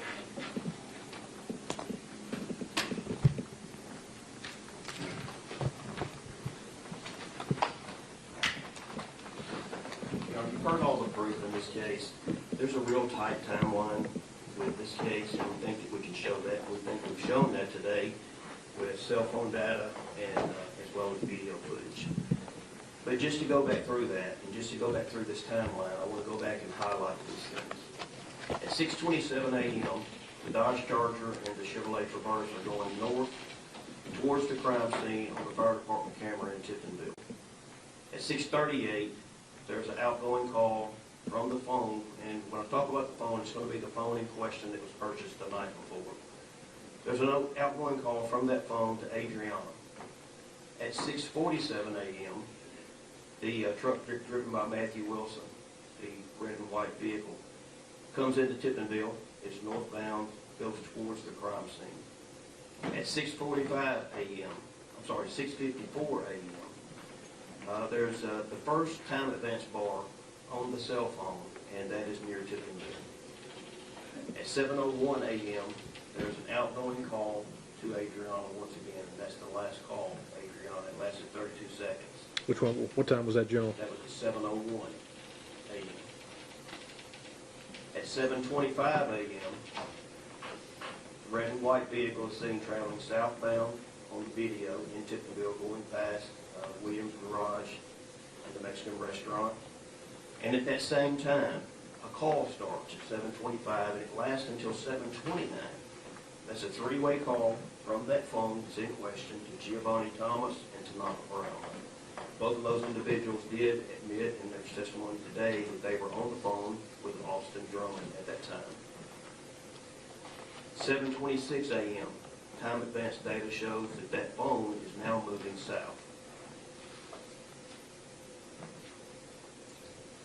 At 7:44, I'm sorry, let me back up. Between 7:25 and 10:06 a.m., there are approximately 15 calls between that phone number and Giovanni Thomas. At 7:44 a.m. and up until 9:04 a.m. So almost a 2-hour period, a little short of, I'm sorry, not 2 hours, almost an hour, a little over 45, 50 minutes. It shows that the phone is actually at Bikini Bottoms in Dyer County, and it's stationary. It's sitting there. From 9:17 to 10:04, the time advance showed that there was southbound movement once again. This time it was going towards Jackson, and this is at the time that testimony was that Tanaka Brown had drove from Jackson to Bikini Bottoms to help push the red and white vehicle into the ravine, pick up Austin Drummond and the child, and drive them back to Jackson. He drove them to the Clareton Inn to pick up the Audi. He then went went to pick up a vehicle from Gio and Michelle, and that was a rental vehicle. He had the baby with him this entire time. At the time of 11:55 until 12:07 p.m., we now have a different vehicle, and we have the Nissan Rogue with a California license plate that is traveling northbound towards Bells. At 12:39 p.m., that vehicle is seen by license plate readers going through Dyersburg, still traveling north. Between 1:04 and 1:14, it is the approximate time that the cell phone that's been in question the entire time is back at the crime scene. The phone was initially at the crime scene. It left the crime scene. It made phone calls, which witnesses say were made by Austin Drummond. It went to Bikini Bottoms. It went to Jackson. It got the rental car, and now it is back at the crime scene once again. This is between 1:04 and 1:14. At 1:15, you heard testimony from the park ranger that stated that there was a black Charger, a white Traverse, and a Nissan Rogue with a California license plate. And he said it left quickly as soon as he passed the vehicle. Between 1:38 and 2:14 p.m., time advance data showed movement going southbound once again from the crime scene back towards Jackson, Dyer County and Jackson. At 2:15 p.m., the rental vehicle is southbound, according to license plate readers. Between 2:32 and 2:35, it's in the area where the baby was eventually dropped in Friendship. At 2:55, the time advance showed that the cell phone and vehicle was northbound towards Dyersburg. And just a few minutes later, 3:11 p.m., the 911 call came in. The baby had been dropped. And keep in mind that Mr. Drummond admitted that he dropped the baby.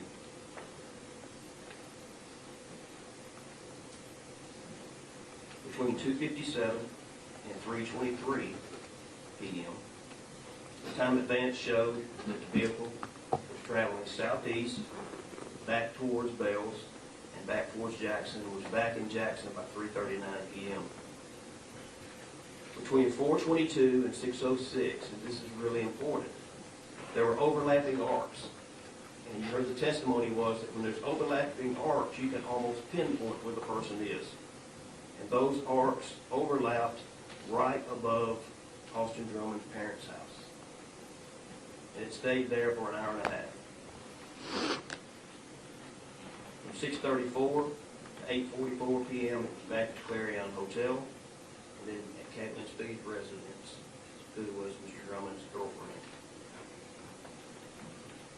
At 8:17, 911 calls come in about the body being found, and at 8:44, the phone is no longer on network again. Your Honor, that is a very tight timeline. The testimony shows that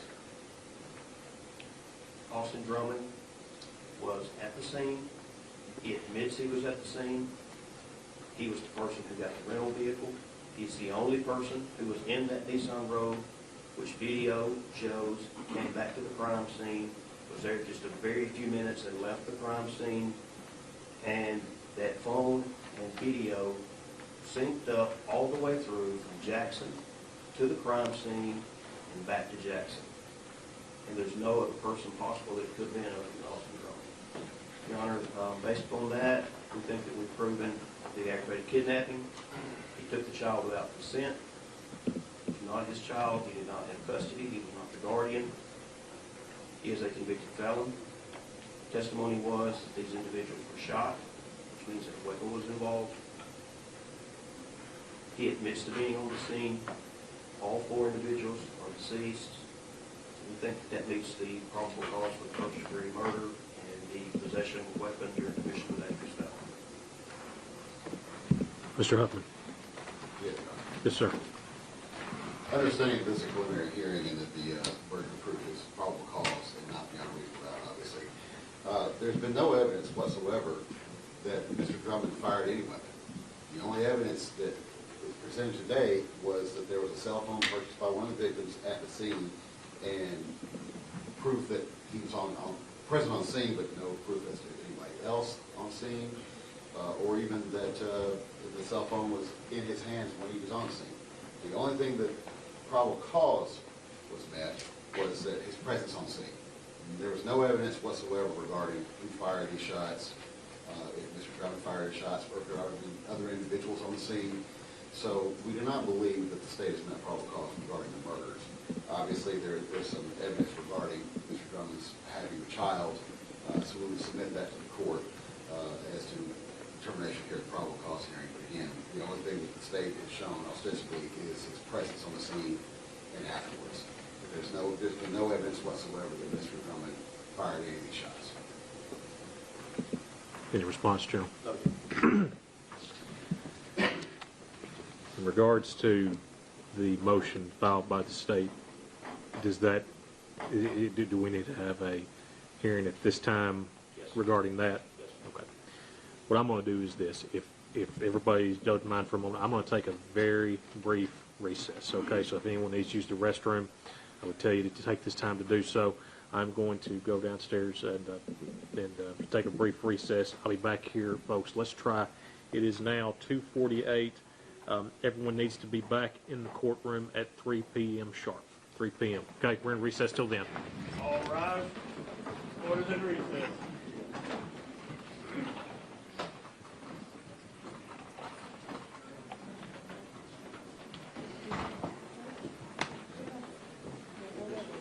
Take your seat.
They won't let you ride.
I don't want to get in the way of shine.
In regards to the motion, do we need to proceed on that, or are we? I think we're going to be in agreement on the motion. It was a motion for a gag order, and there's going to be an agreement. And states specifically, the attorneys representing the state of Tennessee as a defendant, as well as the defendant himself. Witnesses or investigators are prohibited from posting on social media or providing traditional media and or social media accounts covering the case, statements concerning or alleging the facts of the case. Your Honor, and it doesn't prevent anything with media other than if the facts of the case cannot be discussed. And it includes the defendant. Is that it? Yes, Your Honor. It does contain the safeguards promulgated by the Tennessee Supreme Court of what can be. Yes. There was a case that, and I appreciate the state providing the cite to that case. It was it was a good opinion on what to do and what not to do in this type of situation. I appreciate both parties' cooperation in regarding this. And I'll say this, after reviewing the motion and the case, I think not only to ensure the state's right to a fair trial, but Mr. Drummond also to ensure your right to a fair trial as well. I want to make sure that the parameters are put in place, because I know the media since 2000, I appreciate our media that are here. I want to just echo that again. I appreciate our media that is here. The media since 2000 has grown tremendously since that case was first decided. Things are a lot far different than it was a quarter of a century ago. So I think that we get our news now from not only our television and our newspapers, but from our telephones. If y'all are like me, it's a habit. So I will enter this order at this time. Today's date is the 4th of September. I need a pen that works, though. I sure do. Miss Jessica, do you mind if I borrow it? Thank you so much.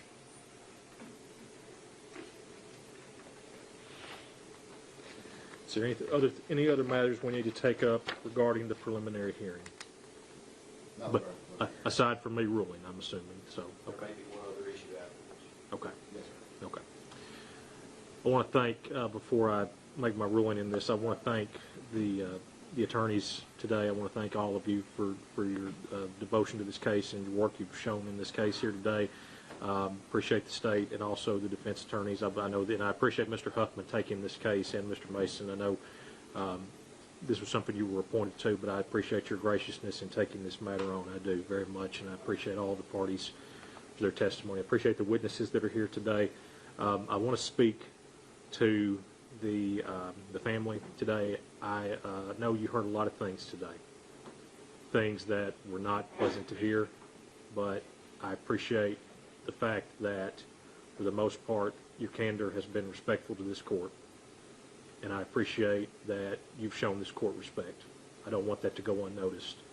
To all of you, I want to say this. I know that at this time, this is not the trial today. This is only the first step in that next proceeding. The standard you heard that was presented is a probable cause standard, which means it's more likely than not. I am not making a finding of guilt or innocence today. That is not what is happening. I don't want y'all to leave and think, what did he just do? So I want you to understand that. It is still alleged as to who committed this offense, but I know it's not alleged that the loss that y'all have suffered. And I want you to know that my heart does go out to all of you. And in the days, weeks, months, and years to come, you will be in my prayers, because I know it's a long road to that. I want to thank, I don't want it to go unnoticed, but I just want to thank you for your respect you've shown the court very much. In regards to the matters today, the court has heard the testimony from all the parties, and in consideration of that testimony, in case number 25 CR 48067, the charge of first-degree murder, the court does find the probable cause regarding the murder of Mr. Brady Williams. In case number 48068, the charge of first-degree murder, the court does find probable cause in regards to the murder of Miss Adriana Williams. In case number 48069, the court does find probable cause in regards to first-degree murder in the matter of Mr. Matthew Wilson. And in case number 48070, the court does find probable cause into the case of the first-degree murder of Miss Courtney Rose. The court also does find probable cause in case number 48071 as to the charge of aggravated kidnapping of the young child and the possession of a firearm with the intent to go armed is a commission of a dangerous felony. Aside from the proof of the Agent Tubbs, there was not any other proof put forward to show whether or not he is a convicted felon. So based on that, I'm not binding those matters over the counts 2 on 48067, 68, 69, and 70. But those are the only charges that will not be bound over. The remaining charges will be bound over. The 4 first-degree murders, the aggravated kidnapping, and the possession of a firearm with the intention to go armed during the commission of a dangerous felony. In regards to Mr. Drummond, I want to make you aware this is your notice for your circuit court date. Should your cases be presented to the grand jury on November 10th of 2025 at 9 a.m., you will appear before the Honorable Mark Hayes, the Circuit Judge for Lake County, Tennessee, on November 17th, 2025 at 1 p.m. Now, before we conclude that, I had heard that there may be another matter that needs to be addressed. That's correct, Judge. When we were here previously, the defendant's girlfriend, Ms. Caitlin Speed, had requested, I indicated that she requested to have no contact order lifted so she could communicate with Mr. Drummond. The media seems to spin my words. Mr. Drummond did not request this be lifted. She requested it. So she has actually reached out to the district attorney, who's not in agreement, but she has indicated to the district attorney that she would like that portion to be lifted so that she can have communications with Mr. Drummond. And again, previously that was stated in the news reports that Mr. Drummond had asked her that, but that's not the case. Ms. Caitlin Speed was the one who reached out and wanted to have communication with Mr. Drummond. So we would respectfully ask for that portion of the no contact order be lifted as it relates to Ms. Caitlin Speed. Let me hear from you, Mr. Goodman. Ms. Caitlin Speed did contact me. I talked to her about this. She did ask me to allow contact, to allow the restraining order to be lifted. I told her that I would be honest and tell the court that's what her wishes are, but I also told her that I would be opposed to this, and I would be opposed to the restraining order being lifted. And, Your Honor, the fact is that she is a witness in this case, and there's not need to be any communication between the defendant and a witness. And in addition to that, she's also a member of the family and victims, and we're concerned that there may be an issue there. The restraining order is for all family members of the victims, so we would ask that the restraining order stay in place. She is the mother of this unborn child. I understand that she's being a witness. He can't discuss facts of the case, but we would respectfully ask that it be lifted so he can communicate regarding that portion. Again, she's pregnant with his child, and I'm sure they want to discuss matters of that, family matters. Now, the problem with that is there's no way for us to police that. There's no way to say, okay, well, you can talk to her about these issues, but you can't talk about the others. It's not like we're going to be there to monitor the situation and say, oh, okay, stop talking. You can't talk about that.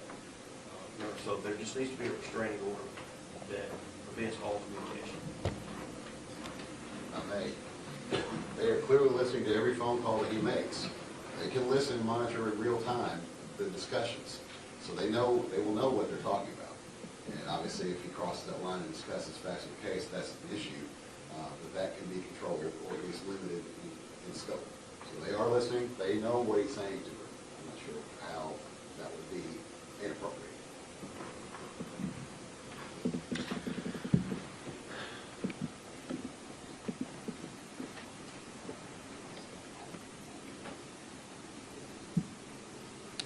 I think that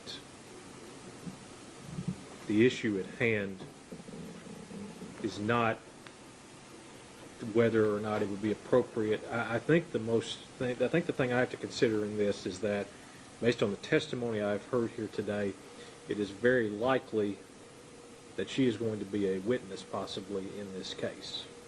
That's what I've gathered from the testimony I've heard here today. I am not restricting any conversations between him and his family. If she wants to communicate with his family to give him messages regarding their child, I am fine with that. But because of the fact that there may be an instance where Ms. Speed has to testify at the trial, that's the only thing that kind of puts me in a position to not feel comfortable amending the order at this time for that purpose. So What I will do is I'll continue to let it remain in place directly between the two of them. However, he is completely allowed to speak with his family and his mother or father or whoever it is that wishes to talk maybe through her to him regarding the status of his child.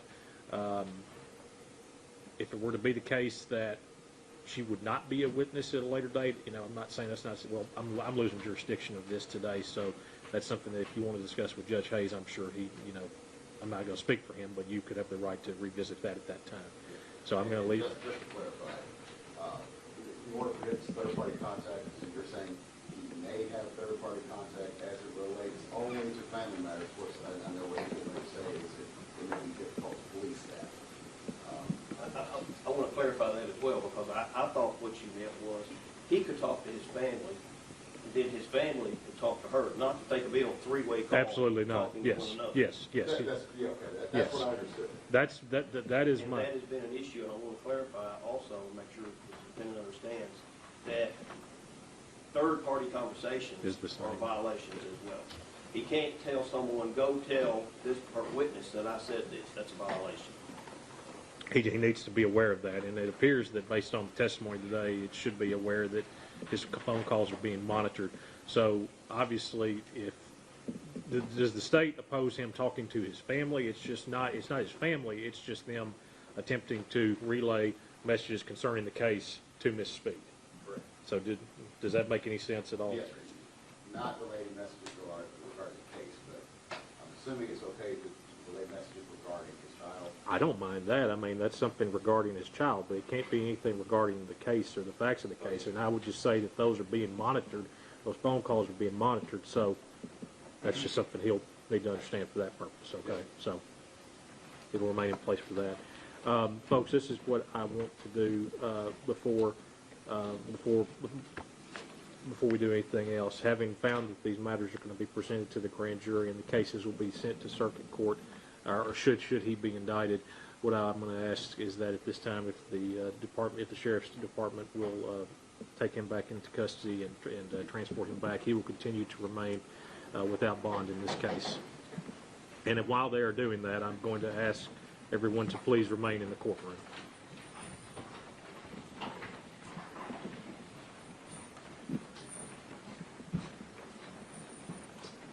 Before we are adjourned, folks, I want to again thank our law enforcement that are here today. I want to thank all of our law enforcement for the efforts they put into this case in protecting the courtroom. And to the families, again, good luck to each of you in the days to come. With that, folks, we're adjourned. All rise. Court is adjourned.